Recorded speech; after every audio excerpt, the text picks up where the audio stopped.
নমস্কাৰ প্ৰাইভেট আছাম কেৰিয়াৰলৈ সকলোকে স্বাগতম জনাইছোঁ। আজি মুকলি হোৱা ভেকেঞ্চিখিনি মই এই ভিডিঅ'টোত লৈ আহিছোঁ। তো আজিও বহুতখিনি ভেকেঞ্চি মুকলি হৈছে। তো আপোনালোকে ভিডিঅ'টো শেষলৈ চাব। আপোনালোকে যদি জব বিচাৰি আছে ভিডিঅ'টো চাব। আপোনালোকে বিচৰা মতে ইয়াতে জব আপোনালোকে হয়তো পাবও পাৰে। তো আজি ভিডিঅ'টো দেৰি নকৰি আৰম্ভ কৰোঁ। চ' আজিৰ প্ৰথম ভেকেঞ্চিটো চাওক। প্ৰথম ভেকেঞ্চিটো হৈছে আপোনালোকৰ ফ্ৰণ্ট ডেস্ক মেনেজাৰ, ফিমেলৰ কাৰণে হয়। ইয়াতে কোৱালিফিকেশ্যন আপোনালোকৰ কি লাগিব চাওক। ইয়াতে দিয়া আছে having knowledge in Tally GST along with good communication skill. Qualification ইয়াতে গ্ৰেজুৱেশ্যন হ'লে হৈ যাব। তাৰ লগতে টেলি জানিব লাগিব আৰু GSTৰ কামখিনি জানিব লাগিব। GST পাৰ্চেণ্টেজবোৰ আৰু কিমান GSTৰ কিমানকেইটা স্লেব আছে, GST ৰিটাৰ্ণ ফাইল কৰা এইবোৰ কাম জানিব লাগিব। আৰু চেলাৰী দিয়া আছে ইয়াতে আপোনালোকৰ 12,000 হ'ব। 2 নম্বৰ পোষ্ট হৈছে আপোনালোকৰ এগ্ৰিকালচাৰ গ্ৰেজুৱেটছ, মেলৰ কাৰণে হয় এইটো। ইয়াত আপোনালোকৰ হেভিং এক্সপিৰিয়েঞ্চ অফ 2+ years মানে 2 বছৰ এক্সপিৰিয়েঞ্চ লাগিব। আৰু ইয়াতে চেলাৰী দিয়া আছে আপোনালোকৰ ইয়াতো 12,000 দিয়া আছে। 3 নম্বৰ পোষ্ট হৈছে আপোনালোকৰ BDM মানে হৈছে বিজনেছ ডেভেলপমেণ্ট মেনেজাৰ। এইটো মেলৰ কাৰণে হয়, ফিমেলে এপ্লাই কৰিব নোৱাৰে। ইয়াতো আপোনালোকৰ 2 বছৰতকৈ বেছি এক্সপিৰিয়েঞ্চ লাগিব। আৰু ডেডিকেটেড গুড চেলছমেনশ্বিপ এইখিনি দিয়া আছে। এইটো চেলছৰ কাম হ'ব। আৰু চেলাৰী ইয়াতে আপোনালোকৰ 13,000 দিয়া আছে। ইয়াতে কোৱালিফিকেশ্যন গ্ৰেজুৱেশ্যনে লাগিব। এই তিনিটা পোষ্টৰ কাৰণে আপোনালোকৰ গ্ৰেজুৱেশ্যন থাকিলে হৈ যাব। আৰু এপ্লাই কৰিবৰ কাৰণে ইয়াতে মেইল দিয়া আছে। মেইলটো চাওক, হাইলাইট কৰা আছে। ইয়াতে আপোনালোকে 15 জানুৱাৰীৰ আগত বায়'ডাটা পঠিয়াই দিব। তো আজিৰ 2 নম্বৰ ভেকেঞ্চিটো হ'ল আপোনালোকৰ মান্নাপুৰম ফাইনেন্স লিমিটেডৰ পৰা আহিছে। লোকেশ্যন দিয়া আছে শিলপুখুৰী ব্ৰাঞ্চ। ইয়াতে যিটো ভেকেঞ্চি মুকলি হৈছে সেইটো হৈছে আপোনালোকৰ জুনিয়ৰ এছিষ্টেণ্ট, মেলৰ কাৰণে হয়। এইটো ফিমেলে এপ্লাই কৰিব নোৱাৰিব। কোৱালিফিকেশ্যন দিয়া আছে গ্ৰেজুৱেশ্যন হ'ব লাগিব। আৰু তাৰ লগত গ্ৰেজুৱেশ্যনৰ আপোনালোকৰ মিনিমাম 40% মাৰ্কছ থাকিব লাগিব গ্ৰেজুৱেশ্যনত। তাতকৈ তলত হ'লে নোৱাৰিব এপ্লাই কৰিব। আৰু এজ দিয়া আছে আপোনাৰ 25 years হ'ব লাগিব। লোকেশ্যন মই ক'লোৱে শিলপুখুৰী ব্ৰাঞ্চৰ পৰা আহিছে। শিলপুখুৰী লোকেশ্যন হ'ব, গুৱাহাটী শিলপুখুৰী। চেলাৰী দি আছে আপোনালোকৰ 14,000 হ'ব। তাৰ লগতে আপোনালোকৰ ইনচেণ্টিভ থাকিব। চেলছৰ কামত ইনচেণ্টিভ থাকে, আপোনালোকক মই আগতেও কৈছোঁ। ইনচেণ্টিভ বহুত ভাল ইনচেণ্টিভ পায় চেলছমেনবিলাকে। তাৰ লগত আপোনালোকৰ কি থাকিব চাওক, PF থাকিব, প্লাছ ESI থাকিব আৰু ইঞ্চুৰেঞ্চ থাকিব। চ' এইটো আপোনালোকৰ ভাল জব হয় এটা। এইটো আপোনালোকে এপ্লাই কৰিব পাৰিব। যদি কোনোবা মেইলে ভিডিঅ'টো চাই আছে এপ্লাই কৰি ল'ব। আৰু preference will be given for Guwahati area, মানে গুৱাহাটী এৰিয়াৰ যদি কোনোবা কেণ্ডিডেটে এপ্লাই কৰে তেতিয়াহ'লে তেওঁলোকক আগতে প্ৰিফাৰেঞ্চ দিব। ইয়াত মেইল দিয়া আছে। এই মেইলটোত আপোনালোকে বায়'ডাটা পঠিয়াই দিব। আৰু লাষ্ট ডেট চাওক, ইয়াতে আপোনালোকৰ 15 জানুৱাৰী দিয়া আছে। তো সোনকালে এপ্লাই কৰি ল'ব। আজিৰ 3 নম্বৰ ভেকেঞ্চিটো হৈছে আপোনালোকৰ আৰিয়া নাৰ্ছিং কলেজৰ পৰা আহিছে। চকী গেট, চাংচাৰী, কামৰূপ। ইয়াতে যিটো পোষ্ট মুকলি হৈছে সেইটো হৈছে টিচিং ফেকাল্টি। 12টা পোষ্ট আছে। কোৱালিফিকেশ্যন লাগিব MSc নাৰ্ছিং, আৰু যদি আপোনালোকৰ BSc নাৰ্ছিং এপিয়াৰ্ড হৈছে তেতিয়াহ'লে তাৰ লগত ইয়াতে 1 year এক্সপিৰিয়েঞ্চ লাগিব। আৰু ডেট অফ ইণ্টাৰভিউ কেতিয়া আছে চাওক, ইয়াতে 19 জানুৱাৰীত আছে। আৰু আপুনি 19 জানুৱাৰীত আপোনালোকৰ যিখিনি অৰিজিনেল ডকুমেণ্টছ আছে তাৰ লগত জেৰক্স কপি আৰু নিজৰ পাছপৰ্ট চাইজ ফটো লৈ কিনে আপোনালোকে ইয়াতে যাব। এইখন যিখন কলেজৰ কথা ইয়াত দিয়া আছে, চাংচাৰী কামৰূপ। এইটো গুগলত মাৰি দিলে আপোনালোকৰ লোকেশ্যনটো আহি যাব এই কলেজখনৰ। আপোনালোকে তাতে 19 তাৰিখে ডাইৰেক্ট ৱাক ইন ইণ্টাৰভিউ যাব পাৰিব। তো ইয়াতে দিয়াও আছে। আৰু ইণ্টাৰভিউ ৰাতিপুৱা 11টা বজাৰ পৰা ষ্টাৰ্ট হ'ব। ইয়াত দিয়া আছে চাওক। মোবাইল নম্বৰো দিয়া আছে। কিবা কনফিউজন থাকিলে আপোনালোকে কল কৰি ল'ব। তো আজিৰ 4 নম্বৰ ভেকেঞ্চিটো হ'ল আপোনালোকৰ বিদ্যা মন্দিৰ স্কুলৰ পৰা আহিছে। এইটো ধুবুৰী গৌৰীপুৰৰ পৰা আহিছে, ধুবুৰী ডিষ্ট্ৰিক্টৰ পৰা আহিছে। এইটো 1 নম্বৰ পোষ্ট হৈছে চায়েন্স গ্ৰেজুৱেট টিচাৰ লাগে। আপোনালোকৰ ফিজিক্স, কেমেষ্ট্ৰি, ইয়াৰে যিকোনো এটা ছাবজেক্টত গ্ৰেজুৱেট হ'লে হৈ যাব ছায়েন্সত। তাৰ লগতে BEd লাগিব বা MSc হ'লেও আপোনালোকে এপ্লাই কৰিব পাৰিব। আৰু 2 নম্বৰ পোষ্ট হৈছে আপোনালোকৰ আৰ্টছ গ্ৰেজুৱেট, তাৰ লগত BEd লাগিব আৰু MA হ'লেও হ'ব। ইয়াত চাওক, 2টা ইম্পৰ্টেণ্ট পইণ্ট দিয়া আছে। ইয়াতে পইণ্টটো হ'ল the candidate must B experience and should have এই বেকগ্ৰাউণ্ড ইন ইংলিছ মিডিয়াম। আপোনালোকে ইংলিছত ভালকৈ ইংলিছ ভালকৈ জানিব লাগিব, ক'ব পাৰিব লাগিব আৰু জানিব লাগিব। এইটো জানে আপোনালোকে, টিচাৰ হ'বৰ কাৰণে আপোনালোকৰ ইংলিছ জানিবই লাগিব। আৰু ইয়াতে দিয়া আছে preference will be given to experience and English background candidate. আৰু চেলাৰী ভালে হ'ব, এট্ৰেক্টিভ চেলাৰী বুলি দিয়া আছে। কণ্টেক্ট নম্বৰ দিয়া আছে 2টা আৰু তলত মেইল দিয়া আছে। আপোনালোকে মেইলত বায়'ডাটা পঠিয়াব আৰু কিবা কনফিউজন থাকিলে নম্বৰবিলাকত কল কৰি ল'ব। লাষ্ট ডেট ইয়াৰে 16 জানুৱাৰী দিয়া আছে। তো আজিৰ 5 নম্বৰ ভেকেন্সিটো হ'ল আপোনালোকৰ টেলি একাউণ্টেণ্ট লাগে জিপ কাৰ ডিলাৰশ্বিপ জু ৰোডৰ পৰা আহিছে গুৱাহাটী। তো ইয়াতে মেল ফিমেল দুটাই এপ্লাই কৰিব পাৰিব, ইয়াতে মেনশ্যন কৰা নাই জেণ্ডাৰ। নলেজ থাকিব লাগিব আপোনালোকৰ GST TDS আৰু TCSৰ নলেজ থাকিব লাগিব, এইখিনি কাম জানিব লাগিব। আৰু এক্সপিৰিয়েঞ্চ লাগিব আপোনালোকৰ 3 বছৰ এক্সপিৰিয়েঞ্চ থাকিব লাগিব একাউণ্টছত কাম কৰা। আৰু ইয়াতে হোৱাটছআপ নম্বৰ দিয়া আছে, ইয়াতে আপোনালোকৰ বায়'ডাটাখন হোৱাটছআপ কৰি দিব পাৰিব বা কল কৰি ল'ব পাৰিব। লাষ্ট ডেট ইয়াৰে আপোনালোকৰ অহাকালি হয়। আপোনালোকে আজি যদি ভিডিঅ'টো চাই আছে বা কালিলৈকে আপোনালোকে এপ্লাই কৰিব পাৰিব, ইয়াতে যিহেতু 14 জানুৱাৰী বুলি দিয়া আছে, কালিও এপ্লাই কৰিব পাৰিব, কালিৰ পিছত আৰু নোৱাৰিব। আজিৰ পিছৰ ভেকেন্সিটো হ'ল বৰপেটা ডিষ্ট্ৰিক্টৰ পৰা আহিছে, ৰেচিডেঞ্চিয়েল স্কুল এখনৰ পৰা আহিছে বৰপেটা। পোষ্ট কেইটা হৈছে টিচাৰৰ পোষ্ট হয়। আপোনালোকৰ ছাবজেক্ট কেইটা চাওক, ইংলিছ এইটো ৰাইমছ বুলি কয় নেকি, আৰু তাৰ লগত SST Hindi 4 classes up to class 8। Class 8লৈকে আপোনালোকে মানে পঢ়াব লাগিব, সেইটোৱে দিয়া আছে নেকি। চেলাৰী নেগচিয়েবল আৰু আপোনালোকৰ স্কুলৰ ফালৰ পৰা থকাটো দিব, একমডেশ্যন দিব তেওঁলোকে। আৰু এপ্লাই কৰিব খুজিলে আপোনালোকৰ মোবাইল নম্বৰ দিয়া আছে, হোৱাটছআপ ইয়াতে আছে নম্বৰটো, হোৱাটছআপত বায়'ডাটা পঠিয়াই দিব। আৰু লাষ্ট ডেট ইয়াৰে অহাকালি হয়, 14 জানুৱাৰী দিয়া আছে। আজিৰ পিছৰ ভেকেন্সিটো হ'ল আপোনালোকৰ শ্ৰী শংকৰদেৱা নেত্ৰালয়ৰ পৰা আহিছে। পোষ্টটো হৈছে আপোনালোকৰ ফাৰ্মাচিষ্টৰ, এটাই পোষ্ট আছে, কণ্ট্ৰেকচুৱেল হয়, পাৰ্মানেণ্ট জব নহয় এইটো। কোৱালিফিকেশ্যন বেচেলাৰ অফ ফাৰ্মাচী বা ডিপ্ল'মা ইন ফাৰ্মাচী হ'ব লাগিব। এজ দিয়া আছে আপোনালোকৰ নট এবভ 30 ইয়াৰ্ছ। ফ্ৰেছাৰ হ'লে এপ্লাই কৰিব পাৰিব, ইয়াত দিয়া আছে।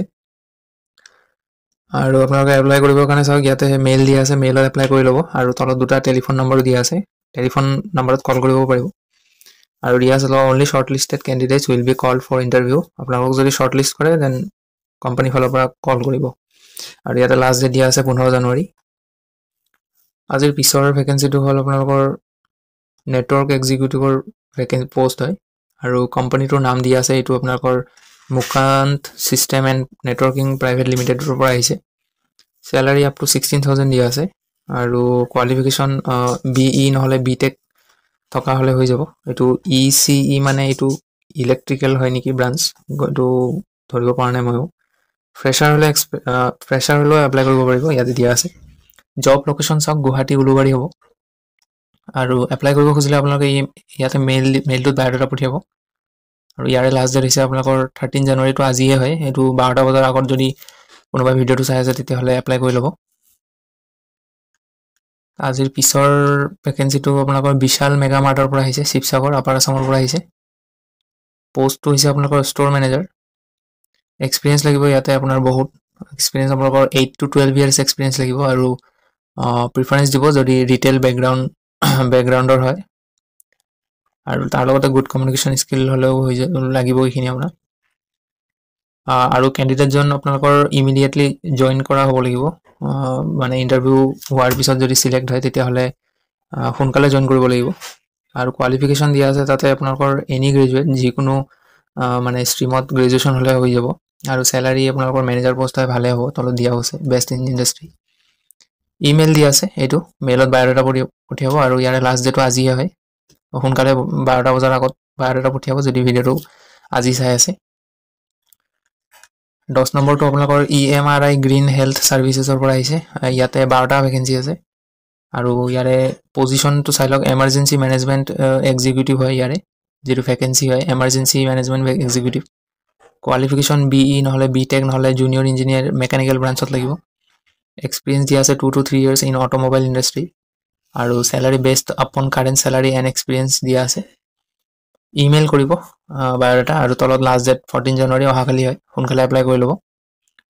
আজিৰ পিছৰ ভেকেঞ্চিটো হ'ল আপোনালোকৰ চেলছ অফিচাৰৰ পোষ্ট হয়, অট'মোবাইল ডিলাৰশ্বিপ এখনৰ পৰা আহিছে। আৰু ক্ৰাইটেৰিয়া চাওক ইয়াতে কি দিয়া আছে, ফ্ৰেছাৰ আৰু এক্সপিৰিয়েঞ্চ দুটাই এপ্লাই কৰিব পাৰিব। ফ্ৰেছাৰো এপ্লাই কৰিব পাৰিব, কিন্তু এক্সপিৰিয়েঞ্চ থাকিলে তেওঁলোকে আগত প্ৰিফাৰেঞ্চ দিব। আৰু salary as per industry standard. Job location আপোনালোকৰ গুৱাহাটী আছাম। আৰু কোৱালিফিকেশ্যনটো ইয়াতে গ্ৰেজুৱেশ্যন লাগিব, গ্ৰেজুৱেশ্যন হ'লে হৈ যাব। আৰু যদি 12 পাছ হয় তেতিয়াহ'লে তাৰ লগত যদি আপোনালোকৰ 2-3 বছৰ এক্সপিৰিয়েঞ্চ আছে তেতিয়াহ'লে হয়তো আপোনালোকেও এপ্লাই কৰিব পাৰিব। কিন্তু এনে সাধাৰণতে আপোনালোকৰ গ্ৰেজুৱেশ্যনে হ'লে হৈ যায়। আৰু মেইল দিয়া আছে, মেইলত বায়'ডাটা কৰিব। আৰু ইয়াৰে লাষ্ট ডেট হৈছে 14 জানুৱাৰী, অহাকালি লাষ্ট ডেট হয়। আজিৰ পিছৰ ভেকেঞ্চিটো আপোনালোকৰ অমৃত চিমেণ্টৰ পৰা আহিছে। ইয়াতে আপোনালোকৰ যিটো পোষ্ট মুকলি হৈছে সেইটো হৈছে চেলছ অফিচাৰ আৰু জুনিয়ৰ চেলছ অফিচাৰৰ। ডিপাৰ্টমেণ্টছ অফ চেলছ এণ্ড মাৰ্কেটিঙৰ হয় আৰু লোকেশ্যন দুটা লোকেশ্যনৰ কাৰণে আহিছে। এটা হ'ল মেঘালয়া আৰু এটা হ'ল বিশ্বনাথ চাৰিআলি। আৰু ইয়াৰে যিখিনি ৰিকুৱাৰমেণ্টছ সেইখিনি চাওক, MBA থাকিব লাগিব আপোনালোকৰ। তাৰ লগতে demonstrated strong interpersonal and communication skill, preferably 1 year of proven sales experience. 1 বছৰ আপোনালোকৰ যদি চেলছত এক্সপিৰিয়েঞ্চ আছে কাম কৰা তেতিয়াহ'লে হ'ব। আৰু এবিলিটি টু ৱৰ্ক ইণ্ডিপেণ্ডেণ্টলি, অকলে কাম কৰিব পৰা হ'ব লাগিব। আৰু কলেবৰেটলি ইন এ টিম, টিমতো কাম কৰা হ'ব লাগিব বা কেতিয়াবা টিম নাথাকিলে অকলেও কাম কৰিব পাৰিব লাগিব, হেণ্ডেল কৰিব পাৰিব লাগিব কামখিনি। সেইখিনিয়ে ইয়াতে ডেছক্ৰাইব কৰা আছে। চ' ইয়াতে এপ্লাই কৰিবৰ কাৰণে আপোনালোকৰ এই মেইলটোত বায়'ডাটা পঠিয়াব আৰু ছাবজেক্ট মেইল কৰোঁতে আপোনালোকৰ মেইলৰ ছাবজেক্ট লাইনত লিখি দিব এইটো application for the post of sales and marketing, এনেকৈ লিখি দিব। আৰু ইয়াৰে লাষ্ট ডেট হৈছে আপোনালোকৰ 14 জানুৱাৰী। আজিৰ পিছৰ ভেকেঞ্চিটো হ'ল আপোনালোকৰ ত্ৰিনিটিৰ পৰা আহিছে আৰু এইটো ইলেক্ট্ৰিকেল ব্ৰেণ্ড বুলি দিয়া আছে। ইয়াতে পষ্টটো হৈছে আপোনালোকৰ এছিষ্টেণ্ট ডিপাৰ্টমেণ্ট মেনেজাৰ। কোৱালিফিকেশ্যন লাগিব, গ্ৰেজুৱেশ্যন থাকিলে হ'ব আৰু লগতে 2 বছৰ এক্সপিৰিয়েঞ্চ লাগিব ৰিটেইল ষ্ট'ৰত। তাৰ লগতে good communication skill and computer knowledge থাকিব লাগিব। চেলাৰী আপোনালোকৰ পাৰ ইয়াৰ ইয়াতে দিয়া আছে 3.5 lakhs। তো মান্থলি আপোনালোকৰ 22-23,000 হৈ যাব। এইটো হিচাপ কৰিলে আপোনালোকে গম পাব। আৰু ইয়াতে আদাৰ বেনিফিটছো আছে, কিছুমান আদাৰ বেনিফিটছখিনি ইয়াতে তেওঁলোকে মেনশ্যন কৰা নাই, কিন্তু আদাৰ বেনিফিটছো পাব আপোনালোকে। লোকেশ্যন দিয়া আছে শ্বিলং, গুৱাহাটী আৰু খড়গপুৰ। ইয়াতে 3টা লোকেশ্যন দিয়া আছে, ত' গুৱাহাটীও আছে ইয়াতে, চাই লওক। এপ্লাই কৰিবৰ কাৰণে ইয়াতে 2টা মেইল দিয়া আছে। এইটো এটা মেইল হয় ইয়াৰ পৰা ইয়ালৈ, আৰু এইটো এটা মেইল হয়। ত' বায়'ডাটা পঠিয়াই দিব ইয়াৰ যিকোনো এটা মেইলত। লাষ্ট ডেট ইয়াৰে আপোনালোকৰ অহাকালি হয় 14 জানুৱাৰী। তো আজিৰ পিছৰ ভেকেঞ্চিটো হ'ল আপোনালোকৰ আছাম ডাউন টাউন ইউনিভাৰ্চিটিৰ পৰা আহিছে। ইয়াতে যিটো পোষ্ট মুকলি হৈছে মাৰ্কেটিং অফিচাৰৰ কাৰণে হয়। ইয়াতে আপোনালোকৰ কোৱালিফিকেশ্যন এনি গ্ৰেজুৱেট বুলি দিয়া আছে আৰু এক্সপিৰিয়েঞ্চ লাগিব in organising, networking and promoting events for admissions. এডমিশ্যনৰ কাৰণে আপোনালোকে ষ্টুডেণ্ট কালেক্ট কৰিব লাগিব, সেইটোৱে ইয়াতে দিয়া আছে। জব লোকেশ্যন শ্বিলং আৰু শিলিগুৰি হ'ব, এই 2টা লোকেশ্যনৰ কাৰণে হয়, গুৱাহাটী নহ'ব আপোনালোকৰ। আৰু এপ্লাই কৰিবৰ কাৰণে ইয়াতে আপোনালোকৰ মেইল দিয়া আছে, 2টা মেইল দিয়া আছে। এই অৰটোৰ পিছত এইটো আৰু এটা মেইল হয়। তো ইয়াৰে যিকোনো এটা মেইলত বায়'ডাটা পঠিয়াই দিব। আৰু লোকেশ্যন চক দিয়া আছে ইয়াতে শংকৰ মাধৱ পথ, গান্ধীনগৰ, পানীখাইটি। এইটো গান্ধীনগৰ পানীখাইটিত আছাম ডাউন টাউন ইউনিভাৰ্চিটি ইয়াতো এখন আছে, কিন্তু আপোনালোকৰ ইণ্টাৰভিউ হয়তো ইয়াত হ'ব, কিন্তু লোকেশ্যন আপোনালোকৰ শ্বিলং নহ'লে শিলিগুৰি হ'ব। আৰু ইয়াৰে লাষ্ট ডেট হৈছে আপোনালোকৰ 16 জানুৱাৰী। তো আজিৰ পিছৰ ভেকেঞ্চিটো আপোনালোকৰ নিমচনৰ পৰা আহিছে। এৰিয়া চেলছ মেনেজাৰৰ পোষ্ট হয়। লোকেশ্যন গুৱাহাটী, আছাম। আৰু ৰিকুৱাৰমেণ্টছ কিছুমান আছে, চাই লওক। বেচেলাৰ্ছ বা মাষ্টাৰ্ছ ডিগ্ৰী লাগিব in business and marketing or related, MBA হ'লে হৈ যাব। আৰু এইখিনি পঢ়ি চাব আপোনালোকে এটা এটাকৈ, ইয়াতে 3-4টামান ৰিকুৱাৰমেণ্টছ ইয়াতে দিয়া আছে, পইণ্ট দিয়া আছে, এইখিনি চাই ল'ব। ভিডিঅ'টো পজ কৰি কিনি চাই ল'ব, মই ইমানখিনি কৈ থাকিলে ভিডিঅ'টো দীঘল হৈ যায়। এক্সপিৰিয়েঞ্চ লাগিব 2 to 3 years। মই অকল ইম্পৰ্টেণ্ট পইণ্টকেইটাহে কৈ দিম। আৰু এপ্লাই কৰিবৰ কাৰণে আপোনালোকে ইয়াতে যিটো মেইল দিয়া আছে, এই মেইলত আপোনালোকে 14 তাৰিখৰ আগতে বায়'ডাটা পঠিয়াব, বা 14 তাৰিখে পঠালেও হ'ব।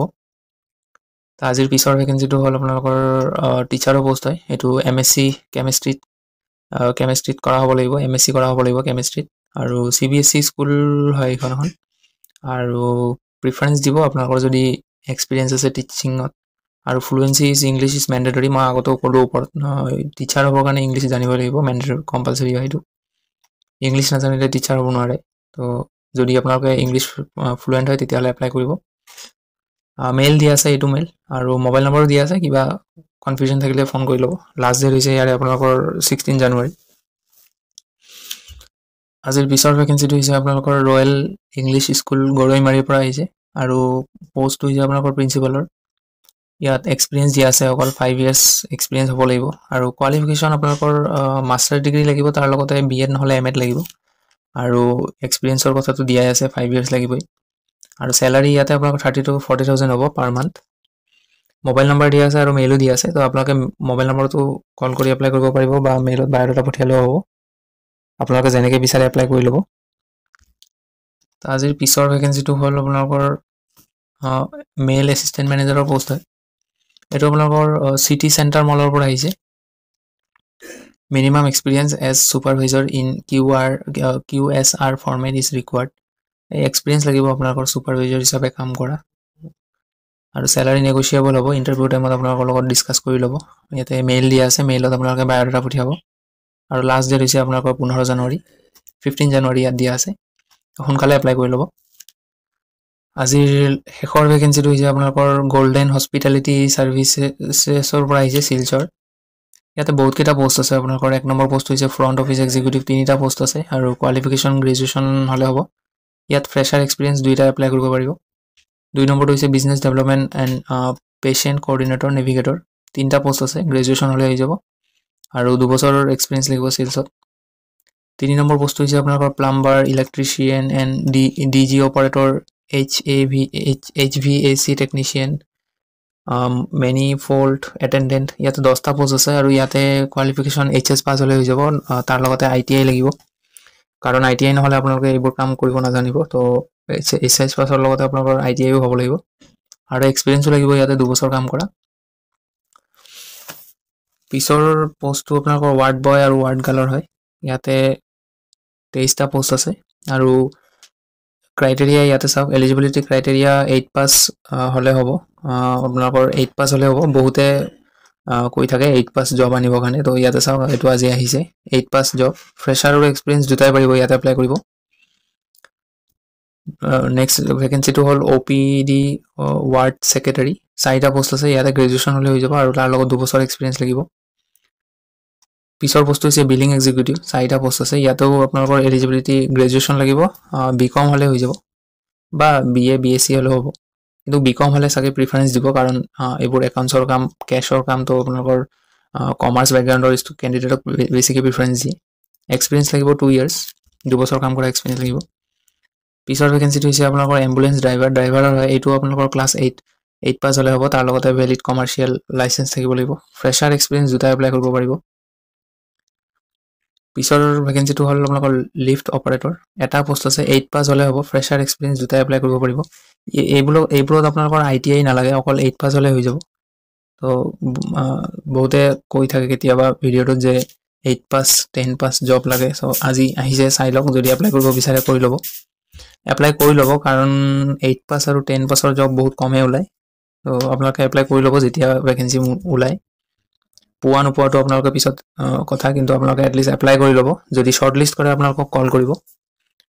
পিছৰ পোষ্ট হৈছে গাৰ্ডেনাৰ, এটা পোষ্ট আছে। ইয়াতো আপোনালোকৰ 8 পাছ বিচাৰিছে কোৱালিফিকেশ্যন আৰু ফ্ৰেছাৰ এক্সপিৰিয়েঞ্চ দুটা এপ্লাই কৰিব পাৰিব। পিছৰ পোষ্ট হৈছে MEP ছুপাৰভাইজাৰ, 1টা পোষ্ট আছে। ইয়াতে HS পাছ হ'ব লাগিব আৰু লগতে ITI লাগিব, তাৰ লগত এক্সপিৰিয়েঞ্চো লাগিব, ইয়াত দিয়া আছে। তো এতিয়া এপ্লাই কৰিব কেনেকৈ চাওক, ইয়াত দিয়া আছে। Application along with biodata should be mailed to below' email address or courier to the following mentioned address. আপোনালোকে এটা কাম কৰিব, আপোনালোকৰ যিখিনি অৰিজিনেল মাৰ্কশ্বিটছ আৰু চাৰ্টিফিকেটছ আছে সেইখিনি মোবাইলেৰে ভালকৈ ফটো উঠাই কিনে গোটেইখিনি একেলগে কৰি কিনে PDF কৰি ল'ব। আৰু PDF কৰি কিনে আপোনালোকৰ ইয়াত যিটো মেইল দিয়া আছে, এই মেইলটোত আপোনালোকে বায়'ডাটাখন এটেচ কৰি ল'ব। তাৰ লগতে সেই কোৱালিফিকেশ্যনৰ যিখিনি PDF আপোনালোকে বনাব সেইটোও এটেচ কৰি ল'ব। এটেচ কৰি লৈ কিনে আপোনালোকে 25 জানুৱাৰীৰ আগতে বা 25 জানুৱাৰীলৈ আপোনালোকে মানে মেইল কৰিব পাৰিব। আৰু কোনোবাই যদি কুৰিয়াৰ কৰিব বিচাৰিছে, কুৰিয়াৰ কৰিও পঠাই দিব পাৰে। ইয়াতে এড্ৰেছ দিয়া আছে চাওক, এই এড্ৰেছটোত পঠাব লাগিব যদি কুৰিয়াৰ কৰে। চ' আজি ভেকেঞ্চি যিখিনি ওলাইছিলে গোটেইখিনি মই আপোনালোকক ভিডিঅ'টোত ক'লোঁ, দেখালোঁ। চ' আপোনালোকে কোনোবাই যদি এপ্লাই কৰিব বিচাৰে সোনকালে এপ্লাই কৰি ল'ব। গোটেইখিনি জবৰ লাষ্ট ডেট ইয়াতে দিয়া আছে, মই দেখালোৱে। চ' আজিলৈ এইখিনি আছিলে। চ' এনেধৰণৰ জবসমূহৰ আপডেট পাই থাকিবলৈ আপোনালোকে চেনেলটো ছাবস্ক্ৰাইব কৰি ল'ব আৰু ভিডিঅ'টো যদি ভাল পায় আপোনালোকে লাইক এটা কৰি দিব। চ' আজিলৈ এইখিনি আছিলে, ধন্যবাদ।